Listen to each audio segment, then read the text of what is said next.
Hello guys, তো আবারও চলে আসলাম তোমাদের সাথে নতুন একটা ভিডিও নিয়ে। তো চলো, তোমরা প্রথমে হয়তো ভাবলে আমি কিছু চুলে ট্রিটমেন্ট করতে গেছি, কিন্তু সেটা একদমই না। তো চলো পুরো ব্লগটা দেখতে থাকো। তো আজ আমি বেরিয়ে পড়েছিলাম একটা ফ্রিজ নিতে। তো চলো পুরো ব্লগটাই তোমাদের সাথে শেয়ার করছি। আর আমি এই ফ্রিজটা নিয়েছিলাম, তো প্যাক করছে, আজকেই ডেলিভার করে দেবে। তো চলো পুরো ব্লগটা দেখতে থাকো। আর তো অনেক রিকোয়েস্ট করার পরে আজ আমাকে ডেলিভারি ওরা করে দেবে বলেছে, তো তার জন্য প্যাক হচ্ছিল। তো তারপরে পাশে এক চেনা জানা এক দাদাভাই ছিল, তো সে আমার চুলে এগুলো আর কি একটু দিয়ে দেখছিল যে কেমন লাগে। আর আমার চুলটা তার নাকি খুব ভালো লাগে, তো সেই কারণে সে আমার চুলের উপর এগুলো অ্যাপ্লাই করে।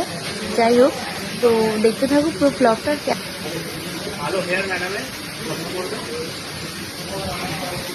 তো এই হচ্ছে আমার লুকটা, কেমন লাগছে অবশ্যই জানো। জাস্ট সামনেরটা একটু কার্ল করে দিয়েছিল।